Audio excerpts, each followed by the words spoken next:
Two. Good evening all. This story starts on the 15th of March in 1995 with the birth of my daughter Nina.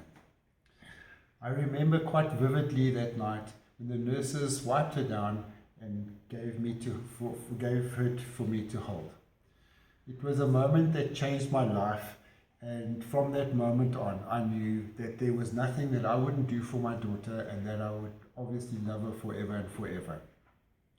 The early days with Nina, as most of our friends know, she was not a good sleeper. This drove Margot to distraction and nearly pulled her hair out. We tried various methods of getting her to sleep, including Margot playing the sounds of whales and me trying Led Zeppelin at full blast. Naturally, we can see that my theory won and Nina's turned out to be quite a metal baby.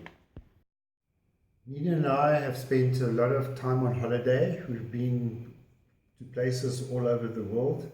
I remember one time in particular that the holiday was set to go in Australia in Vincentia. We went to fetch Nina on the given day. As South African tourists, we had just rented a tiny little car, obviously to save costs. When we went to pick up Nina, we were absolutely horrified to find that she had a tiny little bag of clothes, which wasn't the scary part. The scary part was the huge body bag that contained her food supplies for the rest of the holiday, which Margot had issued to her. Contained in this bag were 2-minute noodles, pasta, and margarita sauce, which was at that point Nina's staple diet. We made a start. One of the more interesting holidays that we had was a sailing event that we did in Fiji. Of course, if we were going to sail in Fiji, we went past Sydney to pick up Nins and took her off with us. Some of the highlights of that event had to be the Bula bus, which for those of you who went there, was a bus that they covered in straw and made to look like a grass hut on wheels. The other major fun that we had, I remember, was in the hotel that we stayed. They had a huge slide that ran into a swimming pool in the middle of the hotel. Naturally, we frequented the slide quite often because the temperature was quite hot. And I remember Nina's all being shriveled up and looking like a prune and having to tell her that the time was to go to bed now, because I think at that stage she was only 12 or 13 years old. Somewhere between Vincentia and Cape Town, your eating patterns changed and suddenly you became more adventurous and started eating very exciting things. This was quite amazing and some of the highlights that I think about my memories of you. One of my aspirations in life was actually to learn how to surf. Living in Johannesburg, this is not really a straightforward thing to do because it takes a lot of skill and practice to do. So naturally, on our many holidays with Nina, we took opportunities wherever we could to practice and go to surfing schools.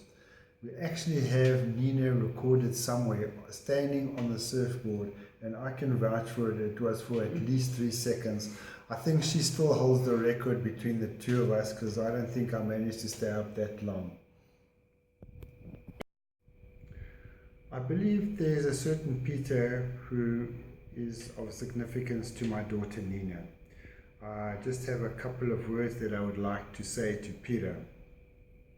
Hi Peter.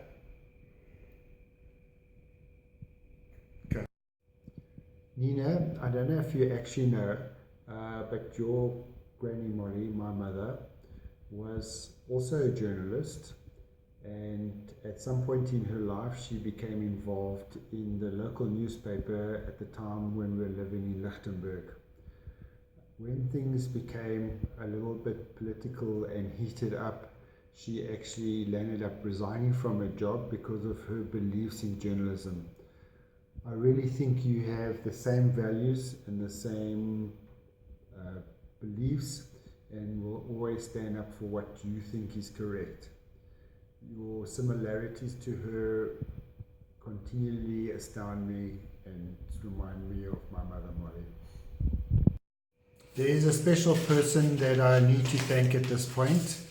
Margot, I think you've done a truly excellent job in raising our daughter. I know that I wasn't around for a lot of the time, not because of my lack of wanting to be there, but just because of the way the situation worked. I think Nina has grown up to become a wonderful, generous of spirit and beautiful person, and something I have to thank you for.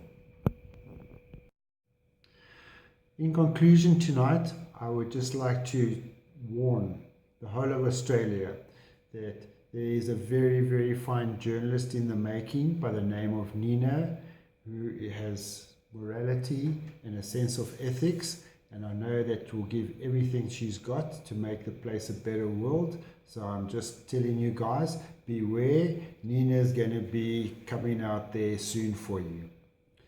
And as for the rest, enjoy your evening, enjoy your dinner. I wish I was there with you, but unfortunately I'm not. But have a good time, and Nina, always remember, I love you a lot.